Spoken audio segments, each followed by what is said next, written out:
वक्रतुंड महाकाय सूर्यकोटि समप्रभः निर्विघ्नं कुरु मे देवं सर्वकार्येषु सर्वदा। ॐ गंगणपतये नमः। ॐ गंगणपतये नमः। ॐ गंगणपतये नमः। सर्वप्रथम हम अपने भगवान सद्गुरु सैयदी यूनुसल गौहर के चरण कमलों में भगवान श्री राम की धरती से मैं कोटि कोटि नमन करता हूं। तत्पश्चात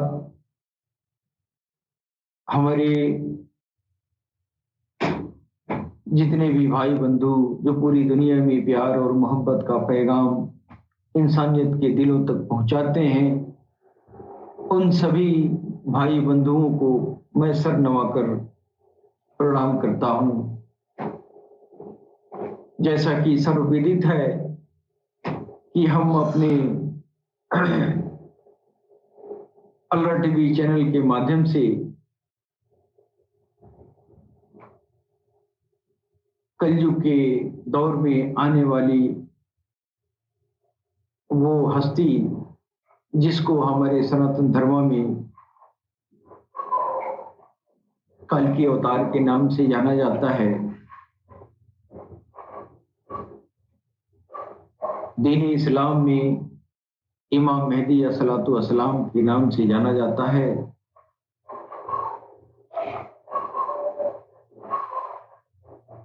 और बुद्ध मत में जिनको मैत्र बुद्धा के नाम से जाना जाता है, और भी तमाम जो धर्म है, उन सभी धर्मों में कलयुग में आने वाले उस आखिरी अवतार का भिन्न भिन्न प्रकार के नाम से जाना जाता है। और हम इस अल्लाह टीवी के प्लेटफॉर्म से हम भगवान कल्कि अवतार के बारे में चर्चा करते आए हैं।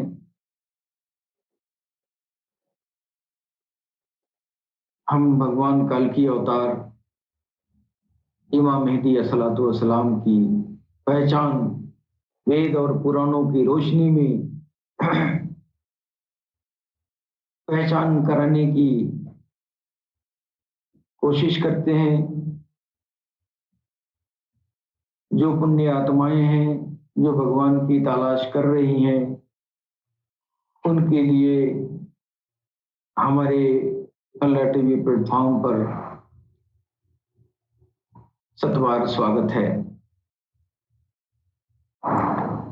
हम उस आखिरी आने वाली जो हस्ती है, आखिरी आने वाली जो अवतार हैं, उन अवतार की पहचान हम सैयदना रियाज अहमद गौहर शाही के नाम से हम लोगों ने शनाख्त किया है, जिनका छवि ईश्वर की तरफ से चांद में लगा दिया गया है, सूरज में लगा दिया गया है, और मक्का के महाशिवलिंगम में भी वो छवि का प्रकटीकरण हो चुका है। इन सबूतों के आधार पर और किताबों के रोशनी में विशेषतः हिंदू और मुसलमान के जो धार्मिक पवित्र ग्रंथ हैं, उन पवित्र ग्रंथों की रोशनी में हम लोगों ने सरकार गौहर शाही को कल्कि अवतार इमाम मेहदी अस्सलातु वस्सलाम के रूप में पहचान किया है। दोस्तों, सर्वसाधारण से ये अपील किया जाता है कि आप भी अपने अपने धर्म ग्रंथों की रोशनी में इस महाभगवान कल्कि अवतार के बारे में शिनाख्त करने की कोशिश करें, एक बार आजमाने की कोशिश करें। सुनकर तुरंत इनकार कर देना ये होशियारी नहीं है। ये अब इस दौर में इंसान जो है, इस वैज्ञानिक दौर में बिना सबूतों के कोई बात जो है मान्य नहीं होती है। भगवान कल्कि अवतार के संबंधित जो हमारे किताबों में निशानियां बताई गई हैं, जो हमारे किताबों में जो है भविष्यवाणियां दी गई हैं, जो इस्लामी किताब में पेशन गोइयां और हदीसें जो दी गई हैं, वेद पुराण की रोशनी में जो इस आने वाले महानतम हस्ती के बारे में जो शनाख्त दिया गया है, उनको हम सबको तलाश करना चाहिए। ये सारे धर्मों में निष्पक्ष होके सारे धर्मों का आदर करना चाहिए और उन धर्मों की रोशनी में उस महानतम प्रेमा अवतार को पहचानना चाहिए, क्योंकि ये अब ये दौर जो चल रहा है, ये घोर कलयुग का दौर है। इसमें उस महानतम अवतार की संदेशों को जानकर हम अपने जीवन को सफल बना सकते हैं। जी। बिना इस युग का जो पेशवा है, जो सबका पेशवा है, हिंदू का भी, मुसलमान का भी, सिख का भी, ईसाई का भी, उस पेशवा की जो प्रेम संदेश है, उस संदेश को सुनना चाहिए और समझना चाहिए। हालांकि पूरी दुनिया में इस विशेष जो व्यक्तित्व है, इसके बारे में लोग जानकर और उसकी नकल उतारने का प्रयास पूरी दुनिया के हर कौम के लोगों ने किया है। जैसे इस्लाम धर्म में 13 इमाम मेहदी का दावा लोगों ने किया है, लेकिन सरकार गौहर शाही ने कभी दावा नहीं किया। सरकार गौहर शाही के मानने वालों ने अपनी किताबों की रोशनी में शनाख्त किया है जो असल इमाम मेहदी है, जो असल कल्कि अवतार है। सरकार गौहर शाही कभी नहीं अपने को कल्कि अवतार घोषित किए हैं, लेकिन जब उनका आध्यात्मिक प्रलाप जब मानवता तक पहुंची है, लोगों के दिलों तक पहुंची है, फिर उसको ये इस बात का बोध हो गया कि ये वही अवतार हैं जिनकी युगों युगों से प्रतीक्षा किया जा रहा है। ये तो उनकी आध्यात्मिक प्रलाप को देखते हुए इस बात का जो है निर्णय लेना चाहिए। सिर्फ कानों से सुनी सुनाई बातों पर इत्तेफाक नहीं करना चाहिए। बड़े खेद की बात तो यह है कि हमारा और आपका जो ज्ञान है वो एक दूसरे के सुनी सुनाई बातों पर निर्भर करता है। हम अपने वेदों और पुराणों को, हम अपने पवित्र ग्रंथों का जो है मंथन नहीं करते हैं। लिहाजा हीरे मोती तो छुपे हुए हैं, लेकिन वो मेरे हाथ नहीं आते हैं। इसलिए हमने अपने पवित्र ग्रंथों से मुंह मोड़ लिया है। लेकिन हमारे देश में, हमारे सनातन संस्कृति में भी बहुत ऐसे विद्वान गुजरे हैं जो निष्पक्ष रूप से ये सत्य की उन्होंने तलाश किया है, उस पर अन्वेषण किया है, उस पर शोध किया है, और ये विद्वान जो है निष्पक्ष रूप से जो बातें दुनिया के सामने रखी हैं, वो बातें पढ़ने पर, उसको मनन करने पर पता चलता है कि हो न हो वो अवतार जिसकी प्रशंसा धार्मिक ग्रंथों में की गई है, ये वो सरकार गौहरशाही के अंदर वो चीजें मौजूद पाई गई हैं। जी हम सिर्फ अपने किताबों की तरफ लौटने की बात करते हैं। हम किसी को जबरदस्ती कल्कि अवतार या इमाम मेहदी कहलाने के लिए नहीं जोर जबरदस्ती करते हैं। हम किताबों की तरफ इशारा करना चाहते हैं कि आप अपनी किताबों को पढ़ें और अपने जो मानवतावादी जो विचारधारा के लोग जो विद्वान गुजरे हैं, उन विद्वानों की विचारधाराओं को भी समझें, कोशिश करें।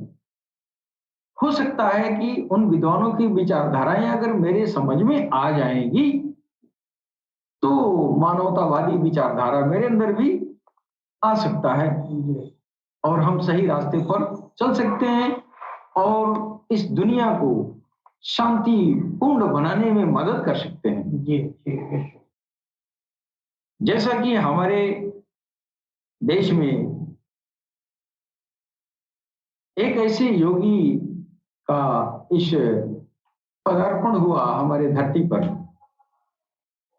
जिनका नाम स्वामी विवेकानंद जी महाराज है।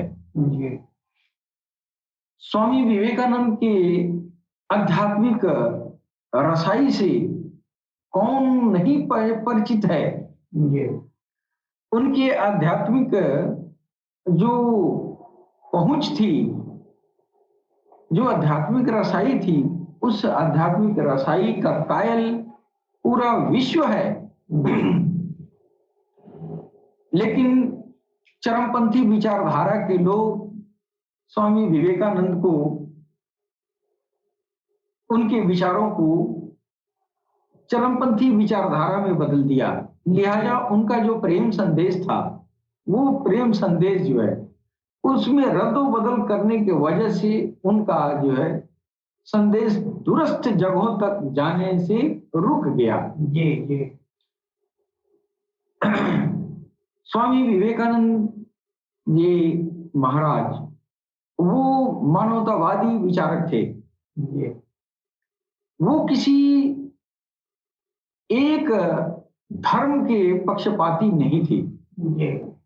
स्वामी विवेकानंद जो है उद्धभट्ट विद्वान थे और उन्होंने जो सच्चाई देखी है अपने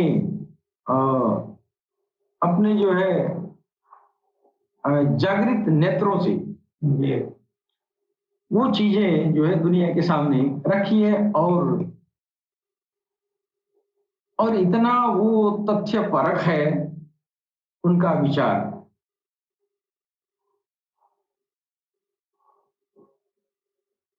स्वामी विवेकानंद फरमाते हैं, उन्होंने कहा था कि भारत का पुनरुत्थान होगा लेकिन वह जड़ की शक्ति से नहीं बल्कि आत्मा की शक्ति के द्वारा होगा। ये भारत का पुनरुत्थान होगा लेकिन वह जड़ की शक्ति से नहीं बल्कि आत्मा की शक्ति के द्वारा होगा। ये बात भी बड़ी गूढ़ बात है। इसमें सरकार गौहरशाही आत्मा की शक्ति को मजबूत कर रहे हैं, इंसानियत की आत्मा की शक्ति को बढ़ा रहे हैं, है कि नहीं? लोगों के अंदर जब आत्मा शक्ति जो है जब खत्म हो जाएगी तो विनाश लीला शुरू हो जाती है, दुनिया में अराजकता फैल जाती है। लिहाजा स्वामी जी कह रहे हैं कि हमारे जो अखंड भारत का पुनरुत्थान होगा, पुनः अखंड भारत का निर्माण होगा। और अखंड भारत में जाहिर है कि अखंड भारत में ये जो है इंडिया, पाकिस्तान, बांग्लादेश और ये जो है अफगानिस्तान, म्यांमार, ये तमाम सारे देश अखंड भारत में आते हैं। पुनः अखंड भारत का निर्माण होगा लेकिन स्वामी जी कह रहे हैं कि वह जड़ की शक्ति से नहीं, आप जो है जो आपका जो शक्ति प्रदर्शन आप करते हैं उस शक्ति के जरिए नहीं होगा, वो दिलों के शक्ति, वो आत्मा के शक्ति के जरिए जो है हमारा पुनरुत्थान होगा, है कि नहीं? ये पुनरुत्थान जो है, ये हम देख रहे हैं कि सरकार गौहरशाही की जो शिक्षाएं हैं, जो आत्मा की शिक्षा है, आत्मा को जगाने का, आत्मा को शक्तिशाली बनाने का, यही अभियान जो है ये पूरी दुनिया में सरकार ने चलाया है कि पहले अपने आत्मा को मजबूत करो, ताकतवर बनाओ, फिर ये आत्मा जो है ये आसमान में परवाज करेगी। हाँ, यानी तुम अत्यंत शक्तिशाली बन सकते हो। कैसे? ये सरकार गौहरशाही की शिक्षाओं से पता चला है। आत्मा की शक्ति बढ़ाने के लिए भगवान के किसी भी नाम के सिमरन को बसाना होगा। हाँ, जब आत्मा में भगवान का नाम प्रविष्ट कर जाएगा, फिर जो है दिल की धड़कनों में उसकी सिमरन जो है अंदर होगी। जब वो अंदर राम राम होगा ना, जब भगवान के नाम का टकरार अंदर होगा, चाहे भगवान का कोई भी नाम हो, अल्लाह हो या राम हो जी, कोई भी भगवान का नाम है, वो उसके रगड़ा लगने से उसमें दिव्य ऊर्जा बनती है, दिव्य एक तरह का रोशनी पैदा होती है। वो दिव्य रोशनी ही उस आत्मा की ताकत है। हाँ, यही स्वामी जी ने कहा था कि भारत का पुनरुत्थान होगा, लेकिन जड़ की शक्ति से नहीं, वो आत्मा की शक्ति से होनी है। और यह काम सरकार गौहरशाही ने बखूबी तौर से इसको शुरू कर दिया। और आज हमारे अल्लाह टीवी के प्लेटफॉर्म से पूरी दुनिया में आत्मा की शक्ति को बढ़ाने का ये अभियान जो है, ये अथक परिश्रम के जरिए किया जा रहा है। स्वामी विवेकानंद जी महाराज कह रहे हैं कि वह जो उत्थान और विनाश की ध्वजा लेकर नहीं, वरन शांति और प्रेम की ध्वजा से होगा। ये प्रेम और शांति का ध्वजा हमारे भगवान सदगुरु सैयदी यूनुस अल गौहर अपने हाथों में लेके और बैठे हुए हैं। और पूरी दुनिया में अल्लाह टीवी के प्लेटफॉर्म से यह जो है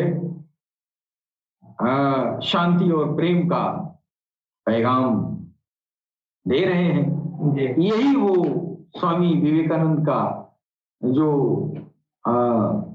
उनके मुखार बिंदु से जो भविष्यवाणी निकली है, वो उसका मतलब यही साबित हो रहा है कि हम जो है उत्थान और विनाश की ध्वजा नहीं, बल्कि शांति और प्रेम की ध्वजा से हम जो है पुनः भारत का, अखंड भारत का पुनरुत्थान कर सकते हैं।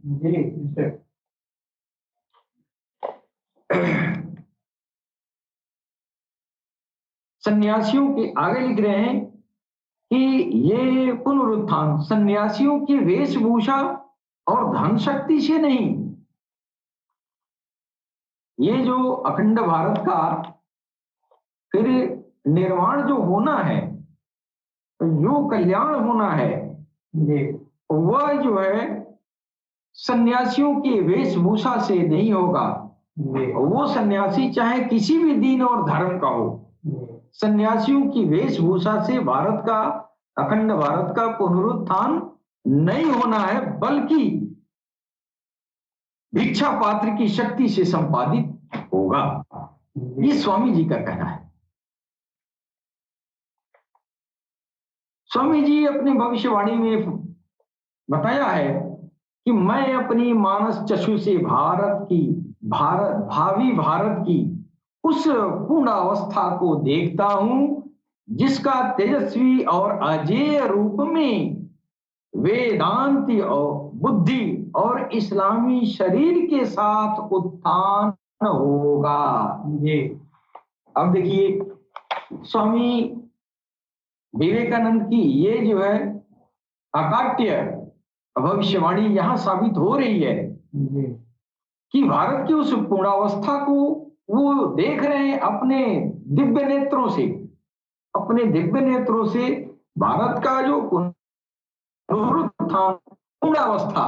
पूर्णावस्था क्या है? वो अखंड भारत जो पहले था, वो भारत की वो पूर्णावस्था है, वो पूर्ण भारत, वो अखंड भारत को अपनी आंखों से देख रहे हैं, जिसका तेजस्वी और अजेय रूप में वेदांत बुद्धि और इस्लामी शरीर के साथ उत्थान होगा। ये अब ये जो उत्थान, ये जो है भारत की पूर्णावस्था यानी अखंड भारत को वो कैसे देख रहे हैं कि इसका जो तेजस्वी और अजेय रूप है वो वेदांत बुद्धि और इस्लामी शरीर, यानी वो जो ये शांति का झंडा लेके चलेगा, शांति और प्रेम का जो झंडा लेके चलेगा, उसका जिस्म है ना, उसका शरीर इस्लाम से आया होगा, लेकिन उसकी बुद्धि जो है वेदांतों से ओतप्रोत होगा, है कि नहीं? यानी जब ये माहौल हमारे अखंड भारत में पैदा होगा कि हमारा वो बुद्धि जो होगा वो वेदांती होगा, वेदों और पुराणों की रोशनी में जब होगा, हमारा बुद्धि वैदिक होगा, वेदांती होगा, और जिस्म इस्लामी होगा। यानी ऐसे लोग होंगे जो इस्लाम से आए होंगे, लेकिन उनकी बुद्धि कुरान के अलावा वेदांती भी होगा, है कि नहीं? अब ये लक्षण तो हम देख रहे हैं कि सरकार गौहरशाही के भगवान कल्कि अवतार इमाम मेहदी के प्रमुख प्रतिनिधि हमारे भगवान सदगुरु सैयदी यूनुस अल गौहर, उनका जिस्म तो इस्लाम से, ये मुसलमान के बालक थे, ये मुसलमान के बालक हैं, ये सरकार गौहरशाही भी मुसलमान के बालक हैं, लेकिन उनका जो मानसिक धरातल है वो वेदांतिक है। सरकार सैयदी यूनुस अल गौहर का जो मानसिक धरातल है ना, वो कुरान से भी आगे हटके, आगे बढ़के वेदांतिक भी है। क्यों? तो आम मुसलमान सिर्फ कुरान की बात करता है, लेकिन जब उसकी बुद्धि वेदांतिक होगी तो कुरान के अलावा वैदिक ज्ञान भी उनको होगा, है कि नहीं? अब यह स्वामी विवेकानंद का जो भविष्यवाणी है, ये यहाँ अगला टीवी पर हम जो है साक्षात ये देख रहे हैं कि इस्लामी शरीर है और मानस वैदांतिक है, ये है कि नहीं? अब ये अखंड भारत, भारत की पूर्णावस्था को प्राप्त होने वाला है, यानी कि इस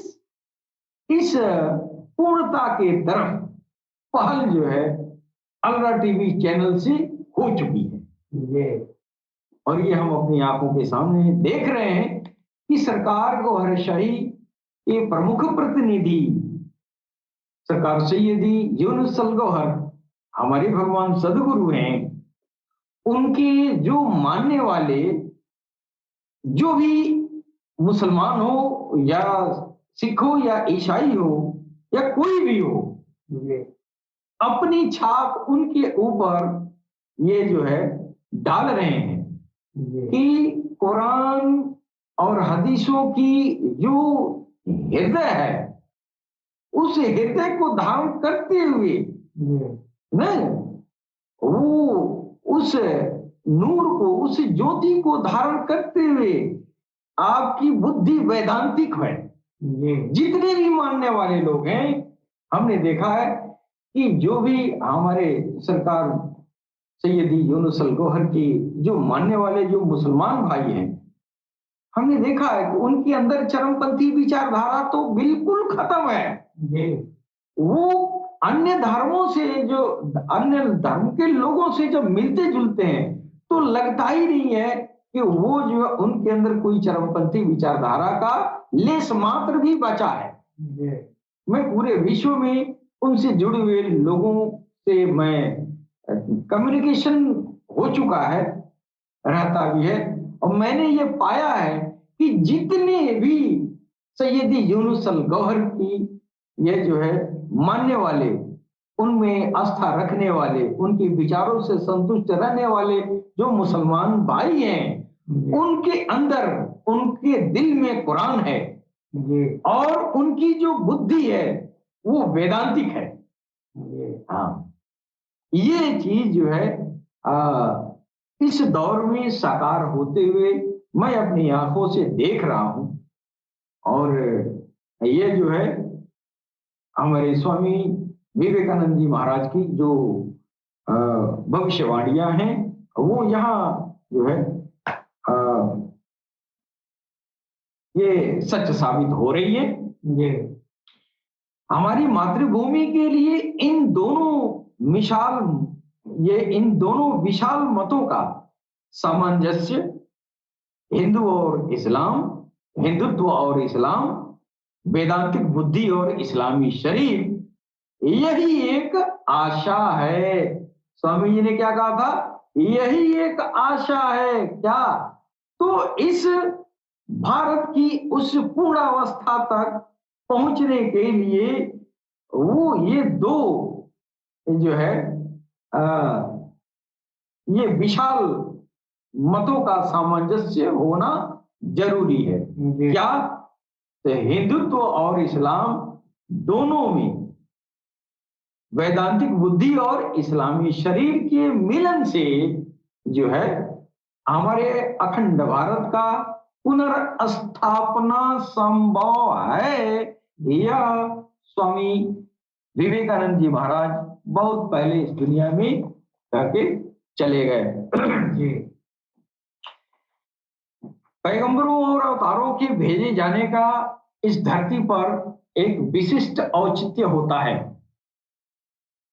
लोगों में अधर्म की प्रवृत्ति पैदा हो जाने, धर्म के वास्तविक स्वरूप से हट जाने और मूल धर्म में मिलावट हो जाने के कारण पैगंबर और अवतार ईश्वर के तरफ से भेजे जाते हैं, जिन्होंने धर्म को फिर से मौलिक रूप में पेश किया है।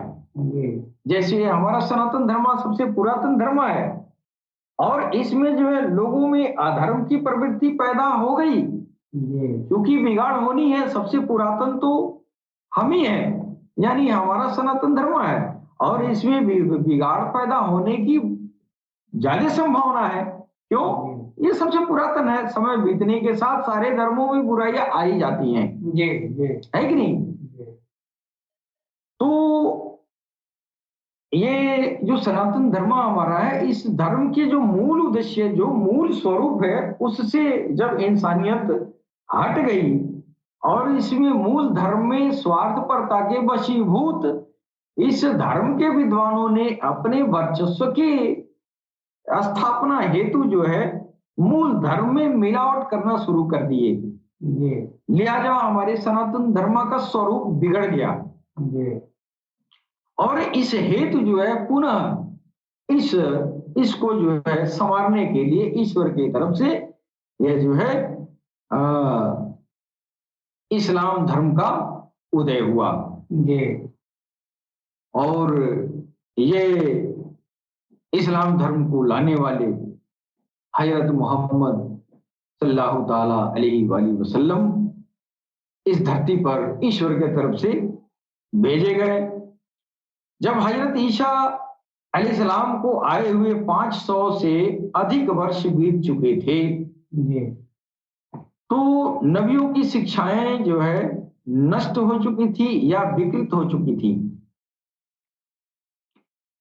जब मोहम्मद रसूलुल्लाह का आना हुआ, क्योंकि मोहम्मद रसूलुल्लाह आखिरी पैगंबर, इस्लामी किताबों में कहा गया है आखिरी नबी होंगे, जो मतलब नबी का है, पैगंबर का है, वही मतलब सनातन धर्म में अवतार का है। ये है कि नहीं? और ये जो है अंतर थोड़ा ये लगता है कि उसमें लोग कहते हैं 1,24,000 नबी आए और इसमें लोग कहते हैं 24 अवतार आए। ये तो 24 अवतार बात तो लगभग मिलती जुलती है, लेकिन 1 लाख की जो बात आती है उसमें कोई गूढ़ रहस्य होगा जिसका मतलब आज तक दुनिया नहीं समझी। ये सनातन धर्म के अनुसार एक ये जो है 24 अवतार हैं, और मुस्लिम धर्म के अनुसार 1,24,000 ये जो है नबी हैं। ये जो अर्थ नबी का है वही अर्थ सनातन में अवतार का है। अब जो मोहम्मद ये जो है ईसा मसीह को आए जब 500 साल से अधिक हो गया, 5 या 600 साल के बीच जब बीत चुका था, तो पिछले जितने भी अवतार आए थे सारे नबियों का अवतारों का जो शिक्षाएं थी वो नष्ट हो चुकी थी या उसमें विकृति आ चुकी थी। हम बताते चले कि जो चरमपंथी विचारधारा के लोग हैं, जिस भी धर्म में, हमारे भी धर्म में जो चरमपंथी विचारधारा के लोग हैं, वो लोग जो है सनातन धर्म के अलावा किसी भी धर्म को धर्म नहीं समझते और ये कहते हैं कि सनातन धर्म के अलावा कोई धर्म नहीं है, वो पंथ है। जी। तो उनको मालूम नहीं है ईश्वर के तरफ से ईश्वर प्रदत्त धर्म भी जो है ये सनातन है, इस्लाम है, यहूद ये जो है ये ईसा मसीह का धर्म है ना, मूसा का धर्म है। ये धर्म ईश्वर प्रदत्त है। 5 मुर्सी लाए हैं महाअवतार, इन्होंने धर्म की स्थापना किया और वो स्थापना जो है वो ईश्वर की तरफ से हुई है। तो ये लोग जो है मिथ्यारोपण करते हैं कि नहीं मेरा सनातन धर्म ही धर्म है, बाकी पंथ है या यह संप्रदाय है। तो ये जो है ऐसी बात नहीं है। मैं इस बात को मैं ही नहीं, जो भी मानवतावादी विचारधारा के लेखक हैं इस बात को खारिज करते आए हैं। लेकिन चरमपंथी विचारधाराएं जो है सिर्फ अपना डफली बसला बजाते हैं, दूसरे की बात जो है सुनना नहीं चाहते हैं, क्योंकि उनको जो है मानवता की फिक्र नहीं होती है। सिर्फ वो जो है पशु प्रवृत्ति है, जिसने लिखा है कि वो जो है पशु प्रवृत्ति है वही जो आप ही चरे, मनुष्य है वही जो मनुष्य के लिए मरे, पशु प्रवृत्ति है वही जो आप ही चरे। तो वो जो चरमपंथी विचारधारा चाहे जिस भी दीन और धर्म में होते हैं, वो सारे के सारे लोग जो है पशु प्रवृत्ति होते हैं। क्यों? कि वो मनुष्यता की बात, मानवता की बात नहीं करते हैं, है ना। शायद मैथिली शरण गुप्त ने ये लिखा है, उनको याद नहीं आ रहा है, तो मनुष्य है वही जो मनुष्य के लिए मरे, तो पशु प्रवृत्ति है वही जो आप ही चरे। जैसे पशु क्या होता है, और पशु जो है उसको ख्याल तो है नहीं है कि मेरे बगल वाला जो पशु है वो चल रहा है कि नहीं चल रहा है। उसी तरह इंसान भी है कि ये जो है जब इस तरह की प्रवृत्ति इंसानों के अंदर हो जाती है, लोगों के अंदर वैमनस्यता की भाव ये अपना ये जो है आ जाता है, जिसकी वजह से इंसान पशुवत व्यवहार करने लगता है इंसानों से। चाहे किसी भी धर्म का इंसान है, इंसान तो वो भी है, इंसान ये भी है, तो इंसान को इंसान की तरह व्यवहार करना चाहिए। पशु प्रवृत्ति जब आ जाएगी तो इंसान के साथ इंसानियत का व्यवहार इंसान नहीं कर पाता है। तो जब नबियों की शिक्षाएं जो है, मोहम्मद रसूलुल्लाह के पहले जो अवतार आए थे 1,24,000, उन अवतारों की समय बीतने के साथ उसमें विकृतियां आ चुकी थी, सनातन धर्म पर अधार्मिकता भी छा गई थी। ईश भय, भगवान का भय, ईश्वर परायणता समाप्त हो चुकी थी। इंसान अपने पैदा करने वाले को भूला जा रहा था। उसने अनेक ईश्वर बना डाले और अपनी दशा इतनी पतित कर डाली कि पेड़, पहाड़, आग, पानी, हवा, धरती, है ना, ये जो है ये जिया, जानवर आदि, इन सब चीजों को लोग पूजने लगे। क्यों? तो धर्म तो कभी नहीं सिखाता है कि ईश्वर के तरफ मत आओ, ईश्वर को न पहचानो। हमारा वेद तो ईश्वर की तरफ बुलाता है। लेकिन यह जो है पेड़ पौधे और ये जो है ये जिया जानवर की पूजा लोगों ने शुरू कर दिया। बात को समझा नहीं। वैदिक जो बातें हैं, वेदों में जो वर्णन आया है कि ये चांद सूरज की पूजा करना, ये हवा पानी की पूजा करना, ये इनको देवता के रूप में दिखाया गया है। जी तो लोगों ने जो है उसका मतलब नहीं समझा। दरअसल जो है वैदिक ऋषियों का कहना यह है कि जो हवा चल रही है, जो ये चांद है, ये जो सूरज है, इसमें ईश्वर की सिफ्त है, ईश्वर का गुण धर्म मौजूद है। उस गुण धर्म की पूजा की जी है कि नहीं? ईश्वर के गुण धर्म, ईश्वर तो मिला नहीं, ईश्वर तो आखिरी में जो है सामने आना था, आखिरी पैगंबर के सामने होना था ना। जी तो फिर किसी ने देखा नहीं, तो फिर उसके गुणों की पूजा करता आया ना। और उस गुणों की पूजा करने के साथ ईश्वर के गुण को न समझ के बस लोग जो है ये ईंटा पत्थर और ये हवा पानी, ये पेड़ पौधों की पूजा लोगों ने शुरू कर दिया, और ये जो है आध्यात्मिक पतन है। जी इन विकट और विषम परिस्थितियों में मोहम्मद रसूलुल्लाह का आगमन हुआ। जी जब ये इंसान, सारे धर्म वालों ने जो है एक ईश्वर के तरफ से मुड़ के, है ना, ईश्वर के गुण धर्मों को न पहचान के फिर जो है स्वार्थपरता के वशीभूत ये बना लिया। और ये जो है पेड़ पौधों की पूजा आज भी होती है, जीव जानवर की पूजा आज भी होती है। जी लेकिन ईश्वर के गुण धर्म की, वो उनके अंदर जो ईश्वर का गुण जो अंदर था, सिक्त था, उसको लोगों ने नहीं समझ पाया। जैसे माँ की भी पूजा करनी चाहिए, बाप की भी पूजा करनी चाहिए। क्यों? तो माँ में और बाप में जो पालन पोषण का जो गुण है, ये ईश्वर का गुण है ना। जी इस गुण की वजह से वो ईश्वर के तुल्य है, जी भगवान के तुल्य है, इसलिए पूजा करना चाहिए, है कि नहीं? जी अब आप तो इसलिए पूजा करते हैं कि अब आप उस गुण को समझ नहीं पाते हैं। हाँ, फलाने कह रहा है तो कह रहा है, सुन के और आप कर रहे हैं, ठीक है। लेकिन माँ बाप की पूजा भी तो खत्म हो गई है जमाने से। अब तो सुनकर भी आप नहीं कर पा रहे हैं, भले गुण को समझे हैं सब। हमारे वहां गाय की पूजा होती है, तो गाय की पूजा, गाय को गाय माता कहा जाता है। सही बात है, गाय माता है। गाय के अंदर जो है वो जो है हमारे उसके हर अंग अंग में औषधीय गुण मौजूद हैं, जो हमारे विकारों को दूर कर सकते हैं। लिहाजा मैं गौ माता कहना शुरू कर दिया, इसमें तो कोई बुराई नहीं है। लेकिन अगर कोई इस बात को नहीं समझ रहा है, अगर इस बात को नहीं समझ रहा है, हमको उसके गुण धर्म को जो है, हम उसका औषधीय गुण का प्रलाभ हम ले रहे हैं, हम मान रहे हैं। जो उसके औषधीय गुण का प्रलाभ नहीं ले रहा है, तो वो तो मां नहीं समझेगा, फिर उससे उलझने की क्या जरूरत है? जी है कि नहीं? तो ये जो है उलझन होती है, वो उसका विश्वास अकीदा मेरी तरह नहीं है ना, जी फिर वो अपने हिसाब से जी रहा है कि नहीं? जी तो जियो और जीने दो। तो इस स्थिति में जब इंसानियत जो है पूरी तरह बिखर चुकी, उस समय जो है आखिरी अवतार मोहम्मद रसूलुल्लाह का ये जो है इस दुनिया में आगमन हुआ। आप सल्लल्लाहु अलैहि वसल्लम ने ईश्वर के ये पैगंबर के रूप में महान और अनुपम सत्क्रांति कर दिखाई।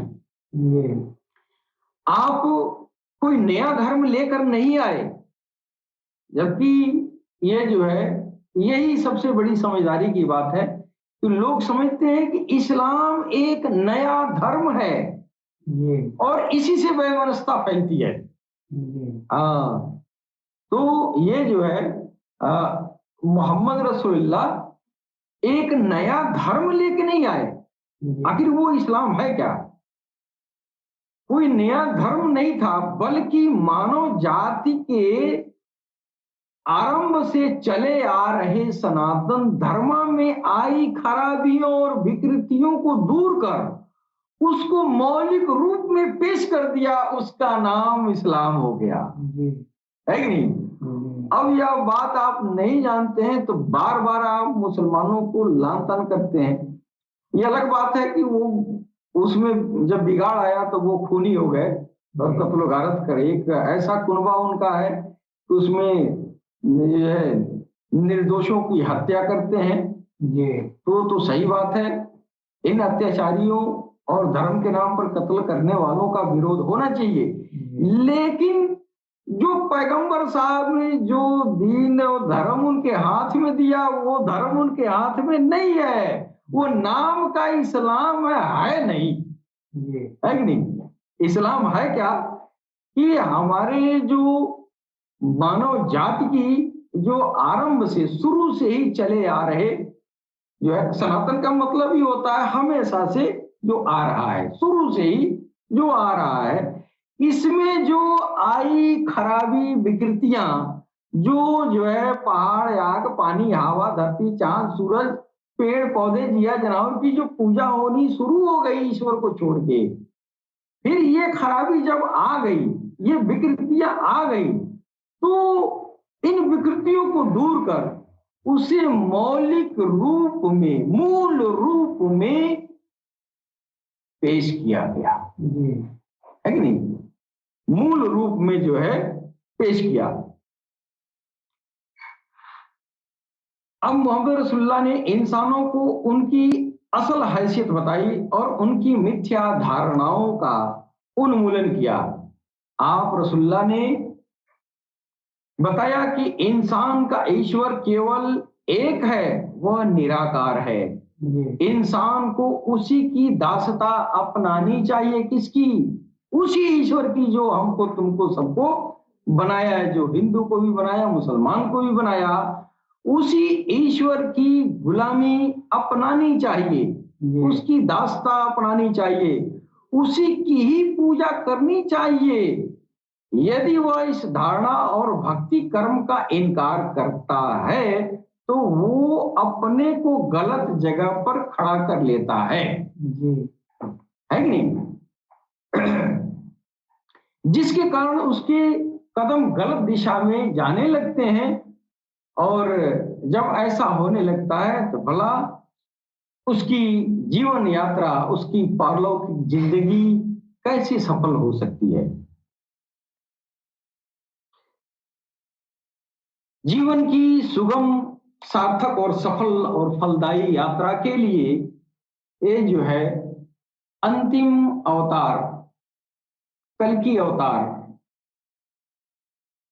और उनके द्वारा पेश की गई जो शिक्षाएं हैं उनको अपनाया जाए और उनके बताए मार्ग पर चला जाए, तभी पारलौकिक जीवन को भी सफल बनाया जा सकता है। अब हमारे जो है विद्वान, जो मानवतावादी विचारधारा के जो विद्वान गुजरे हैं, उन लोगों ने मोहम्मद रसूलुल्लाह को उन्होंने कहा कि ये वही काल की अवतार हैं जो जिनकी पेशनगोई, जिनकी भविष्यवाणियां और जिनका उल्लेख वेद और पुराणों में की गई है। तो अब ये सवाल उठता है कि मोहम्मद रसूलुल्लाह तो 1400 साल पहले इस दुनिया से आपने पर्दा कर लिया, फिर जो है कलयुग का दौर और भी घोर होता गया, और भी घोर होता गया, तो फिर उस कल की अवतार का जो है कैसे वो इस कलयुग के घोर पापों को कैसे वो नष्ट करेंगे? अब ये सवाल उठता है। हमारे जो विद्वान वर्ग है, जो मानवतावादी विचारधारा के लोग, जिन्होंने मोहम्मद रसूलुल्लाह को काल की अवतार तो साबित किया है, लेकिन यह बात उनके भी समझ में नहीं आई कि आखिर ये मोहम्मद रसूलुल्लाह वो 1500 साल तकरीबन वो आके और चले गए, फिर कलयुग का ये जो है 4,32,000 साल का लंबा अरसा ये कैसे बिना उनके कैसे सुधार होगा? इसमें पाप का जो है पराकाष्ठा हो चुका है। तो यहाँ पर आके लोगों के यहीं तक लोगों ने वर्णन किया है, लेकिन हमने देखा है कि उनकी जो विचारधाराएं हैं, जैसे डॉक्टर वेद प्रकाश उपाध्याय जी हैं, doctor SN Srivastava, MA Srivastava हैं, डॉक्टर धर्मवीर भारती और भी तमाम सारे विद्वान भी गुजरे हैं, जिन लोगों ने जो है अवतारत्व को बताया है और अपने लेखनी के माध्यम से लोगों को ये साबित भी किया है कि वो आखिरी अवतार कल की अवतार है जी और वो कल की अवतार मोहम्मद रसूलुल्लाह से हूबहू आश्चर्यजनक रूप से मेल खाता है। लेकिन इस दौर में उनके आध्यात्मिक प्रलाप को भी तो मिलना चाहिए।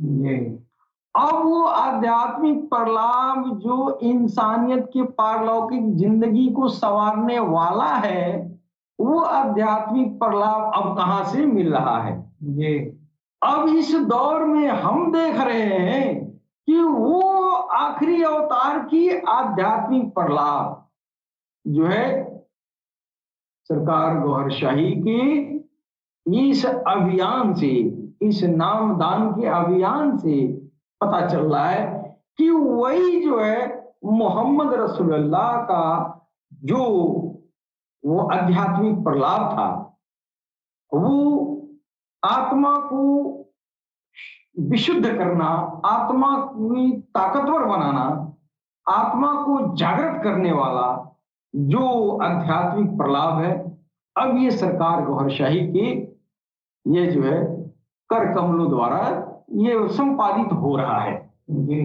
जी तो अब वो काल की अवतार का अब हमने जब सनातन धर्म के स्क्रिप्चर इन लोगों का जब लेख मैंने पढ़ा, इन लोगों के विचारों को मैंने पढ़ा, तो काल की अवतार मोहम्मद रसूलुल्लाह की तरफ इशारा हो रहा है। लेकिन जब मैं हदीसों और कुरान की रोशनी में मैंने जब देखना शुरू किया, तो हमारे भगवान सदगुरु के मुखारबिंदु से भी यह जो है ये अक्सर वर्णन होता आया है कि मोहम्मद रसूलुल्लाह की एक ऐसी आत्माओं का ग्रुप है जिससे इंसान के जिस्म का निर्माण होता है। वो आत्माओं का ग्रुप जो है सरकार गौहर शाही के जिस्म बनाने में इस्तेमाल किया गया। जी लिहाजा काल की अवतार पुनः जो है सरकार गौहर शाही के रूप में आ गए, जी है कि नहीं? और फिर हदीसों में ये भी बयान आया है कि उनको इमाम मेहदी कहा जाएगा। वो इमाम मेहदी रसूलुल्लाह के अर्जी अरवा में आएंगे। वही अर्जी अरवा उसी को कहते हैं जिससे इंसान का जिस्म बनता है, जी है कि नहीं? ये जिस्म जो है वो हूबहू वो अरवाहें जो आत्माएं जिस्म जो है मोहम्मद रसूलुल्लाह की बनाई, वही जिस्म सरकार गौहर शाही, वही आत्मा सरकार गौहर शाही की जिस्म बनाने में इस्तेमाल हुआ। जी पुनः हदीसों में ये भी जिक्र आया कि कुछ दिनों के लिए वो गायब हो जाएंगे।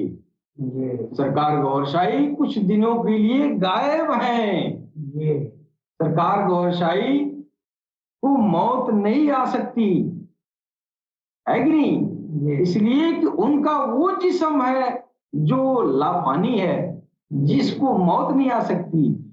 सरकार गौहर शाही की वो जिस्म है, चूंकि वो काल की अवतार हैं, इसलिए उनको मौत नहीं आएगी।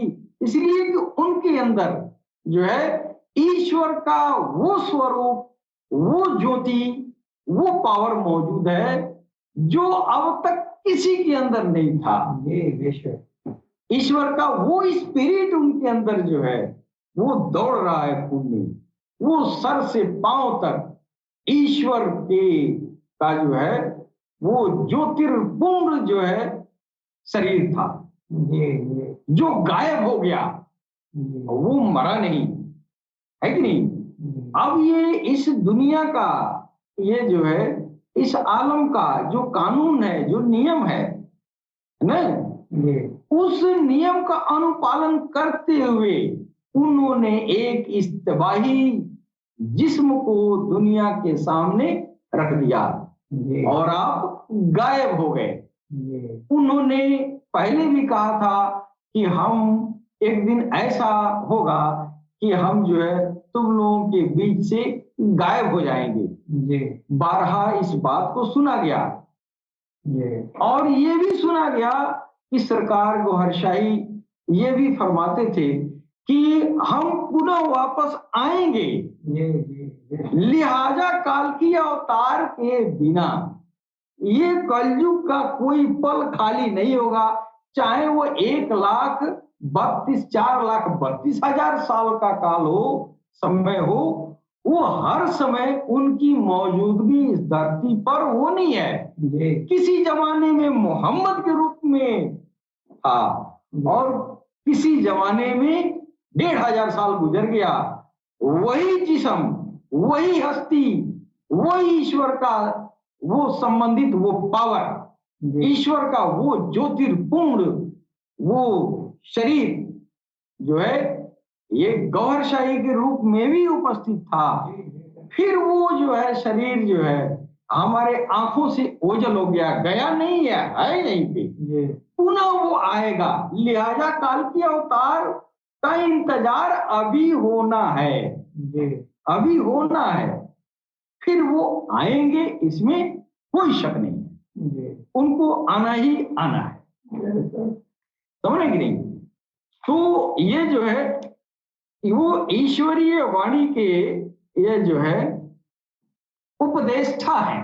सरकार गौरशाही जो ईश्वर के तरफ से जो चीजें आई हैं वो दुनिया के सामने रखा है। पहले वो मोहम्मद रसूलुल्लाह के रूप में आए, आखिरी अवतार और नबी बन के। जी फिर नबियों का सिलसिला खत्म हो गया। जब नबी का सिलसिला खत्म हो गया तो नबी बन के आएंगे नहीं, जी है कि नहीं?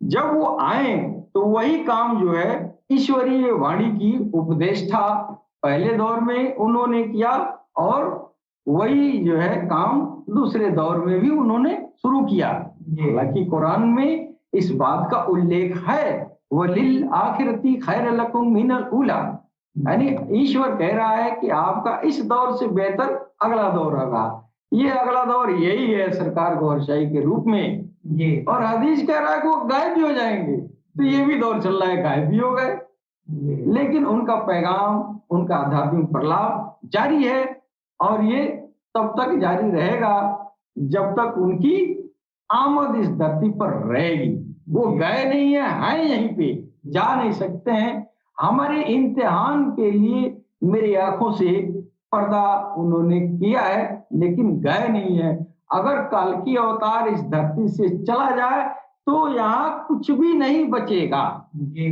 क्यों?